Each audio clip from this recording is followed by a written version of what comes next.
CEO threw out his junk inventory. He used it to build the car that destroyed her brand. There were 71 crates stacked in the loading bay of Veyron Dynamics when Lena Marsh walked through that door at 8:14 inches the morning.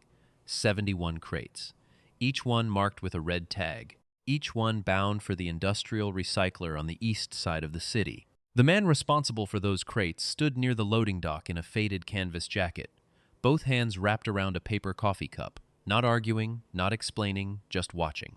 His name was Mason Cole. He was 32 years old.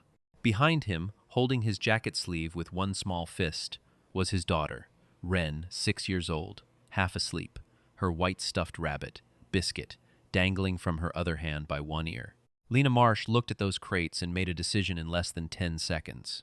What happened in the following 11 days would end careers, expose a fraud that had been running for 3 years, and put a car on the cover of every automotive publication in the country, a car built entirely from the parts she had just ordered thrown away. Stay with this one. It earns every minute. The meeting had been scheduled for 7:30 that morning. Mason was not supposed to bring Wren. That was a condition of the employment arrangement he'd had with the facility since January. Personal matters stayed personal. But the woman who watched Wren before school had called at 6:47 with a fever of her own, and there was no one else. There was never anyone else. So Mason had strapped Wren into the passenger seat of his 12-year-old pickup, handed her Biscuit, and driven the 31 minutes to the Veyron facility in the dark. He had been working at Veyron Dynamics for 7 months. His title was parts coordinator. His real function was harder to explain, and he had never tried to explain it to anyone at Veyron, because no one had asked. The role had come through a temp agency. His paperwork said nothing interesting. The hourly rate was $14. What the paperwork did not say, what the temp agency did not know and had not been told, was that Mason Cole had spent 11 years before this as a lead systems engineer at a motorsport fabrication group in Stuttgart, Germany, and before that, 4 years designing intake manifold systems for a defense contractor in Virginia.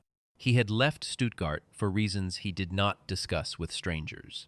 He had come back to the United States with Wren in a car seat and a duffel bag and not much else, and he had taken whatever work he could find near the apartment that was close to Wren's school and close to the cemetery where her mother was buried.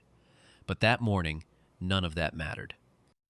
What mattered was Lena Marsh walking through the loading bay door in a white blazer at 8:14, followed by a man named Dominic Ashworth, Director of Product Acquisitions, silver-haired, the kind of expensive watch that announces itself from across a room, and 2 of Dominic's assistants, both holding tablets, both moving quickly.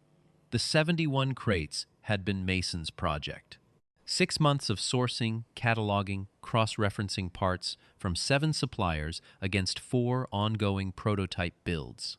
Inside those crates, rare earth actuator housings, hand-matched valve spring sets, 2 prototype ceramic brake assemblies, a set of titanium fastener arrays that had taken 3 months to procure, and a series of custom suspension geometry brackets that Mason had designed himself on his lunch breaks using nothing but graph paper and a borrowed angle finder. The crates were not junk. Mason knew exactly what they were, but he had not told anyone because, again, no one had asked. Dominic had told Lena Marsh they were junk. He had done it in a memo 3 days earlier. $47,000 worth of redundant legacy parts, he had written. No current build application. Disposal recommended to recover floor space before the Q3 audit. He had attached a parts list that he had edited himself, removing 4 line items, reclassifying 6 others, backdating 2 receipts. The memo had gone to Lena on a Thursday evening. 8. She had signed the disposal order by Friday morning. Dominic had scheduled the recycling truck for Monday. Mason found out about the disposal order at 8:09 that morning. When he arrived for the meeting and saw the red tags on the crates, he had read the first tag slowly, then the second. Then he had stood very still in the loading bay with his coffee cup in both hands and Wren beside him holding Biscuit's ear, and he had not said a word. Lena Marsh walked in at 8:14. She was 29 years old, 14 months into her role as chief executive of the Veyron Dynamics facility, the youngest facility head in the company's history. She was sharp. She was working from information she believed to be accurate. Neither of those facts was her fault. What happened next was not entirely her fault either, but it happened. She saw Mason standing near the crates. She saw Wren beside him. Dominic leaned toward her and said something. She nodded. Then she walked over to Mason and said, without breaking stride, that this area was a restricted operations zone, that unauthorized personnel could not be present, that the disposal was proceeding as scheduled, and that if he had concerns about his work schedule, he could raise them through HR. She did not use his name. She had glanced at the badge on his jacket. She had processed what she saw. A parts coordinator in a canvas jacket standing next to a first grader holding a stuffed animal in a loading bay. And she had said what she said and walked on. One of Dominic's assistants had laughed. Not loudly, just enough. Wren looked up at her father. She was holding Biscuit against her chest now, both arms wrapped around him. Mason took one slow breath. He handed Wren his coffee cup to hold. He zipped her jacket up one notch at the collar. Then he said very quietly, to no one in particular, "All right." He did not argue. He did not explain. He picked up his daughter's hand and walked her to the corner of the loading bay where the lockers were, sat her on the bench, and told her he would be back in 5 minutes. Then he took out a small notebook from his jacket pocket and started writing. He wrote for 4 minutes and 11 seconds. He did not look up. The recycling truck arrived at 8:40. The crates were loaded by 9:15. Mason Cole clocked out at 9:22, collected Wren from the bench, and drove her to school. He did not go back to work that day. The apartment on Caldwell Street was on the 3rd floor of a building that smelled like radiator heat and old wood. The kitchen window faced east, and in the mornings when Mason woke before Wren, which was most mornings, he could see the edge of the rail yard and the first gray light coming up over the buildings on the far side. He made coffee in a dented aluminum pot that had belonged to his father. He made Wren's lunch in a blue container she had decorated with stickers, a moon, a dog, a small red star. He always packed the same things: half a sandwich, an apple sliced thin because she didn't like biting into a whole one, 3 crackers in a small zip bag, a note folded into a triangle. The notes were never sentimental. They were usually a drawing, a rough car, a bird, a bridge made of triangles. He was not a natural illustrator. He knew it. He drew them anyway. Her name had been Callie. She had been 27 when she died. A courier van had run a red light at the intersection of Morrow and 5th, and that had been that. Wren was 3 at the time. She did not remember much. She remembered the smell of her mother's jacket, lavender, and machine oil, because Callie worked with both and never fully separated them. She had said that once, 2 years ago, sitting at the kitchen table eating toast. She had said it the way a child says a fact about the world, without particular sadness, as if she were reporting the weather. Mason had nodded. He had not said anything. Some moments you receive and you do not add to them. There was a sketchbook in the second drawer of the bureau in Mason's room. He had not opened it in over a year. Callie had been an illustrator, technical drawings, mechanical cross-sections, the kind of precise and beautiful draftsmanship that lived at the intersection of art and engineering, the kind that takes a system apart on paper and shows you how it breathes. She had done work for 3 automotive clients before she died. She had understood the language of mechanisms, the way some people understand music, not just the notes, but the architecture behind them. She would have loved the parts in those crates. She would have understood exactly what they were for. She would have taken one look at the titanium fasteners and said, "Someone built these for a reason they haven't told you yet." He did not open the drawer that evening. What he did instead was sit at the kitchen table after Wren was in bed, with a cup of tea going cold beside him, and he took out the notebook he had written in at the loading bay. He looked at what he had written. He turned the notebook sideways and drew a rough parts diagram across 2 pages. Then he drew it again, differently adjusting the suspension geometry, reconsidering the brake assembly placement, thinking about weight. Then he sat with his chin in one hand for a long time, looking at nothing in particular and seeing everything. The notebook contained a complete parts inventory of everything in those 71 crates. Mason had memorized every item over the previous 6 months, not as a performance, not even consciously, entirely. Just the way a craftsman memorizes the contents of his workshop because he has handled each thing, understood each thing, and put each thing in its place. He could recall the tolerances on the titanium fasteners without checking. He could recite the spring rates on the valve sets from memory. He could picture, in precise spatial terms, how the ceramic brake assemblies would seat against the caliper mounts he had sketched on graph paper 7 months ago, on a Tuesday lunch break, eating a sandwich at his desk when he thought no one was watching. He could also see, with a clarity that was almost geometric, what those parts could become, not the purpose they'd been assigned. Something else. Something he had been thinking about, on and off, for the better part of 3 years. Since Stuttgart. Since before Stuttgart, maybe.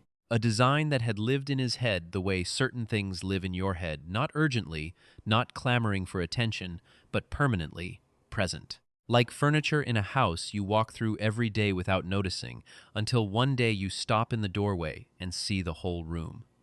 In Stuttgart, they had called him methodical. The word had been offered as a mild criticism. He had never corrected them. What they called methodical was something else, the capacity to hold an entire system in your mind as a single coherent object, to turn it, to test it against constraints, to see its failure points before it was built. It was the thing that made him good at his work. It was also, on certain kinds of evenings, in a third-floor apartment with a cold cup of tea, the thing that would not let him stop. He wrote 2 more pages in the notebook. Then he stopped. He drank the cold tea. He went to check on Wren. She was asleep on her back, with one arm around Biscuit, the stuffed rabbit pressed against her chin. The nightlight cast the room in soft gold. Biscuit's one good ear was pointed straight up toward the ceiling. Wren had named him herself, at 4 years old, for reasons she had explained at length, and that Mason had entirely failed to follow. The logic had been specific and internally consistent and completely impenetrable to anyone who was not 4. He had written it down anyway, in a different notebook, the one he kept in the kitchen drawer. Mason stood in the doorway for a moment. He looked at his daughter sleeping. He looked at the rabbit. He looked at the way the light made the whole room soft and gold, and unremarkable in the best possible sense of that word. Then he went back to the kitchen and started a new page. His name was Elijah Brandt. He was 64, semi-retired, and he ran a private fabrication workshop out of a converted freight building 7 blocks from Mason's apartment. He and Mason had met the previous winter through a mutual acquaintance at the parts supplier where Mason had briefly worked before Veyron. Elijah had looked at Mason for about 30 seconds during that first meeting, the way a man who has spent 40 years reading other craftsmen reads people, and he had said, "You have worked in motorsport." It had not been a question. Elijah had spent 22 years as a senior fabricator for a Formula racing team that no longer existed. He had hands like a dock worker and the precision instincts of a watchmaker and absolutely no patience for waste. When Mason arrived at the workshop at 7 to 15 the following morning with the notebook under his arm and Wren beside him eating a piece of buttered toast, Elijah had looked at the notebook, looked at Wren, looked at Mason, and said, "How much time do we have?" Mason said, "They have a product showcase in 11 days. Veyron is unveiling the Meridian. It's Dominic Ashworth's project. The car's been in development for 2 years. Every journalist in the country will be there." Elijah had said nothing for several seconds. He scratched the side of his jaw. Then he said, "And you want to be there first." "Not first," Mason said. "Just present." Wren sat on the workbench stool where she always sat when her father brought her here, the one with the cracked red vinyl seat that Elijah had duct-taped twice. Biscuit sat beside her on the bench.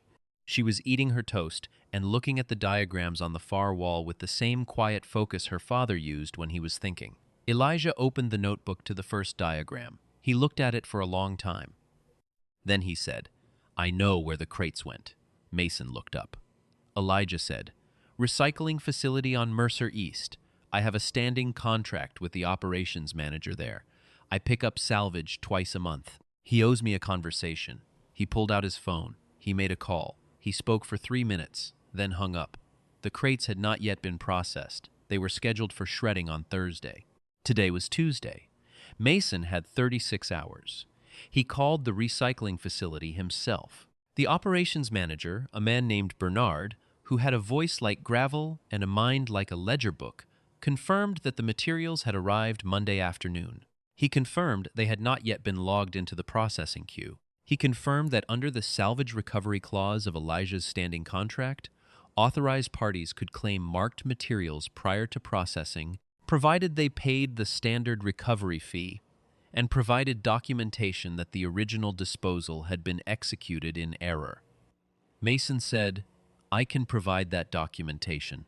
He could. He had the original parts manifest he had filed when the crates were first cataloged, 7 months of his own records, cross-referenced against Veyron's purchase orders, stored on his personal drive because he had been careful, because he was always careful about the things that mattered. He also had something else. He had noticed on the day he reviewed the disposal order that the parts list attached to Dominic's memo was wrong in very specific ways. Not randomly wrong. Specifically wrong.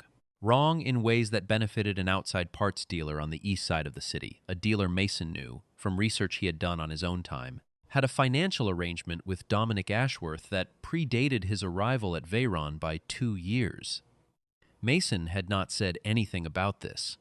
Not yet. He had written it in the notebook instead, in small, clean letters, with the dates and amounts that matched the purchase order records he had cross-referenced across 3 evenings the previous month. He paid the recovery fee from the account he kept for Ren's school expenses.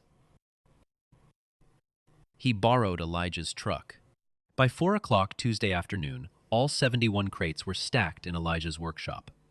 Ren drew on a piece of brown paper at the workbench while the men unloaded. Biscuit sat at the edge of the drawing, acting as paperweight. The next 9 days were the kind of work that does not announce itself. It does not happen in bright light with a soundtrack. It happens at 2 inches the morning when your hands hurt and your eyes are dry and the piece you are working on does not fit yet. And you stop and you breathe and you fit it again. It happens in the 15 minutes before school drop-off, when Mason is checking the rear suspension tolerances against his notebook, and Ren is standing at the kitchen table in her coat, eating the last of her breakfast, biscuit tucked under her arm. It happens at 6, 15 inches the morning when you are making a 6-year-old's packed lunch, and you are running the weight distribution numbers in your head at the same time. Checking them without paper because the kitchen is not the workshop, but your mind is always in both places at once, and that is not a burden anymore. It is just how it works. It is just how it has always worked. Elijah worked. Mason worked. 2 of Elijah's former colleagues came in on the second day, a woman named Ruth, who had done composite bodywork for the same racing team, with hands that moved over a mold, with the quiet authority of someone who has built things under pressure for 30 years and knows what holding together actually requires. And an older man named Victor, who had spent 3 decades manufacturing precision exhaust systems for production vehicles and had retired to a shed outside the city where he did things nobody hired him to do anymore simply because they needed doing.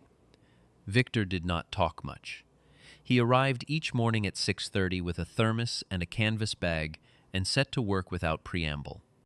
What he produced was extraordinary, in the way that very good work is often extraordinary quietly, without calling attention to itself, by being exactly right. They did not advertise what they were doing. They did not call anyone. No photographs were posted, no messages sent to anyone outside the 4 of them. The workshop curtains stayed closed. The loading door was locked.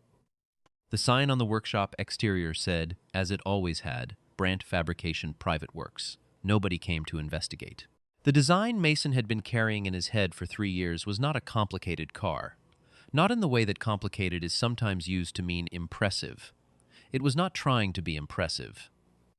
It was trying to be exactly what it was, a lightweight, 2-seat performance vehicle built around a single engineering philosophy, that the best design is the design that has nothing left to remove. Clean lines without ornamentation.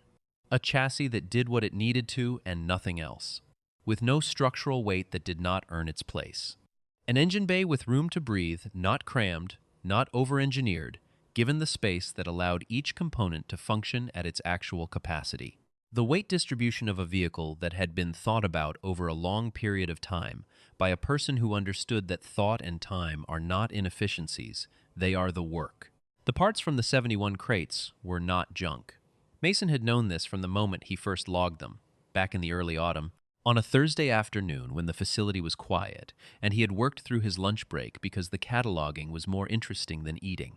They were, as he had recognized then and recognized more clearly now, precisely the components this design required, as if the design had been waiting for the parts and the parts had been waiting for the design, which was not true, but which was the kind of thing that seemed true at 2 inches the morning when the chassis was taking shape in the middle of Elijah's workshop floor, and Biscuit was sitting on the corner of the workbench where Wren had left him after visiting that afternoon. The titanium fastener arrays from crates 14 through 17. The hand-matched valve spring sets from crate 22. The prototype ceramic brake assemblies, 2 of them packed in foam, each one worth more than 3 months of Mason's hourly wages from crate 31.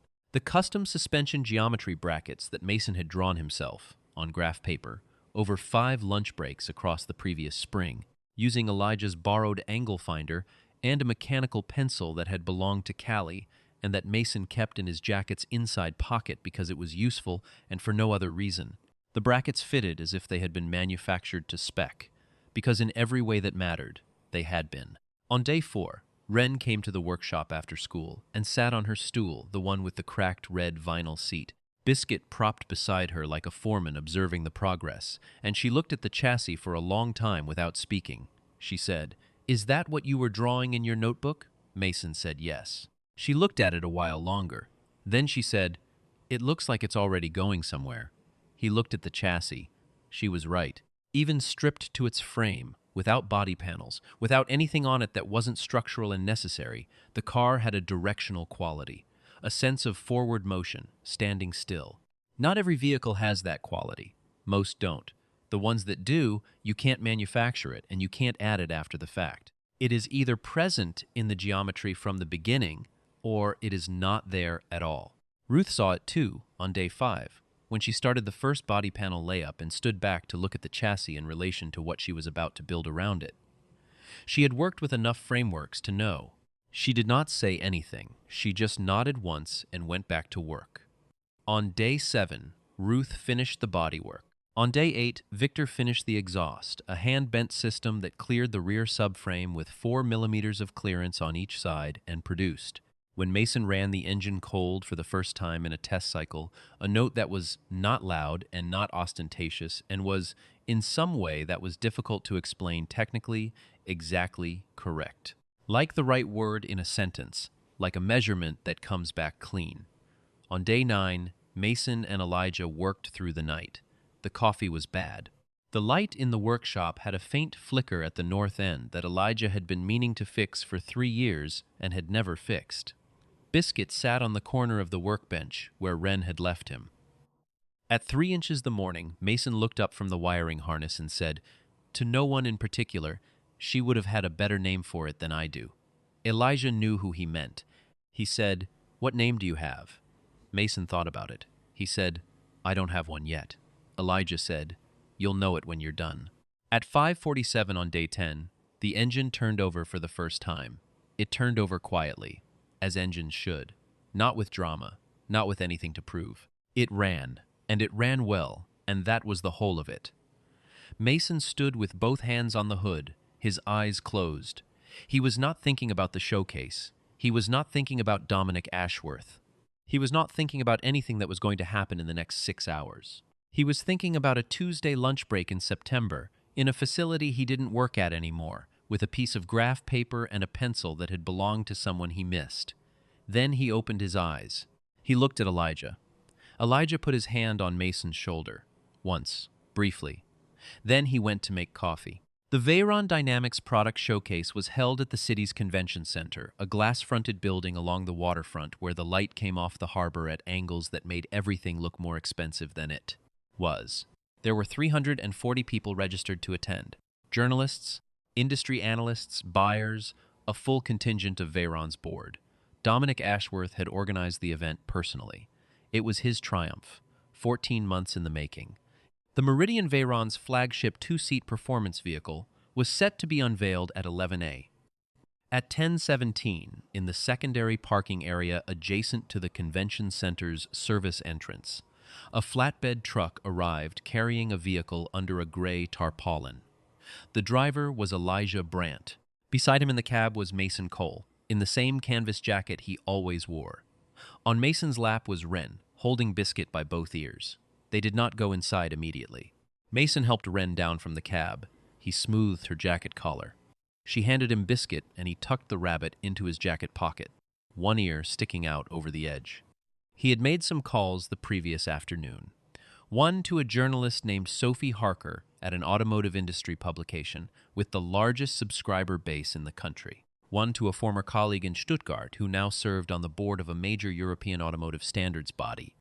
One to a retired brigadier general named Adrian Walsh, who had known Mason during his time in Virginia and who, when Mason explained the situation in brief and factual terms, had said, "Send me the documents. I'll be there." Adrian Walsh arrived at 10:22 inches, a dark coat and a quiet authority that moved people out of his way without his having to ask. He shook Mason's hand. He looked at Wren. He said, "Is this the one I've heard about?" Mason said, "This is Wren." Wren looked at the brigadier general with the focused, assessing gaze she used when she was deciding whether something was important. Then she nodded once, as if confirming a conclusion. Sophie Harker arrived at 10:31 with a photographer. She had seen the email Mason sent the night before. She had looked at the attached photographs of the car, 4 images, taken in the workshop. No staging, no filters, and she had called him back inside 4 minutes and asked no questions, only where and when. At 10:45, Elijah removed the tarpaulin.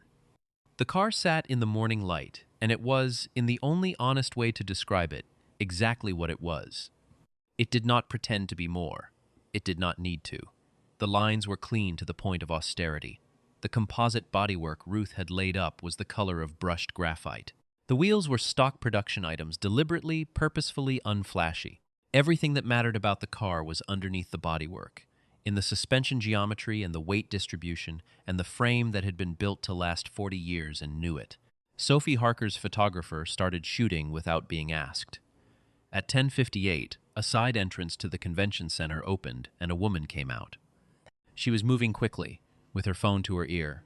She stopped when she saw the car. It was Lena Marsh. She stood very still. She looked at the car for a long moment. Then she lowered her phone slowly. She did not know what she was looking at yet. She would know soon. The Meridian's unveiling took place at 11:03 a.m., inside the main hall, under lights that had been designed to make the car look like a revelation. 340 people applauded. Dominic Ashworth stood on the platform in his good suit and spoke for 7 minutes about innovation, about legacy, about the future of performance vehicles in a changing market. He was fluent. He was confident.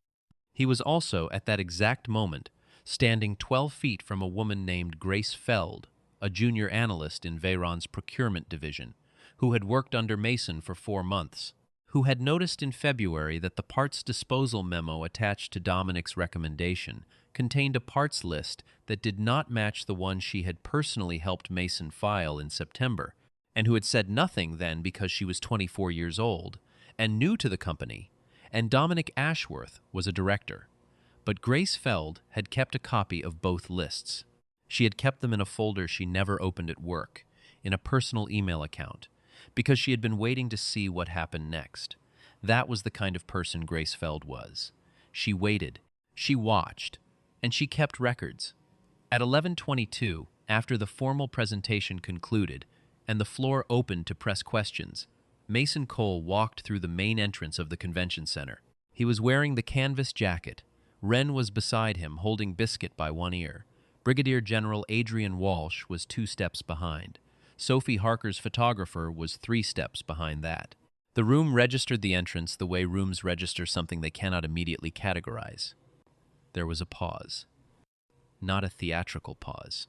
Just the natural hesitation of 340 people who had been looking at a sleek car under professional lighting and were now looking at a man in a worn jacket and a 6-year-old carrying a stuffed rabbit. Lena Marsh saw Mason from across the room. Dominic Ashworth saw him a fraction of a second later. Dominic's expression moved through 3 registers in the space of 2 heartbeats. Recognition, calculation, something that was not quite panic but was adjacent to it. Mason did not look at Dominic. He looked at Lena Marsh. He walked to the center of the room. reached into his jacket's inner pocket, and set a document on the nearest table. Not a dramatic gesture. The way you set a cup down when you're done with it. The document was 12 pages, spiral-bound, printed in 2 columns. It was the full parts inventory of the 71 crates, cross-referenced against Veyron's original purchase orders, against Dominic's edited memo, and against 4 invoices showing payment to the Eastside parts dealer invoices that carried Dominic Ashworth's procurement signature, and a delivery address that was not a Veyron facility. Beside the inventory, he set a second document, 4 pages, signed by Adrian Walsh on the front page, citing Mason's 11 years of engineering credentials and his authorship of the suspension geometry system currently sitting under the car outside. Then he set down one more item, a single page.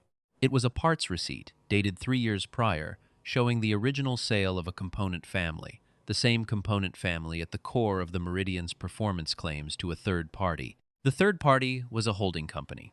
The holding company's registered director was Dominic Ashworth. The room was quiet. Not the quiet of nothing happening. The quiet of a room where everyone has stopped pretending. Lena Marsh picked up the first document. She read the first page. She turned to the second. She did not look up. She kept reading. At the table behind her, Grace Feld reached into her bag and took out a folder. Dominic Ashworth said, "This is completely fabricated." He said it to no one in particular. He said it in the voice of a man who has prepared for a confrontation and discovered the preparation was insufficient. He said it once.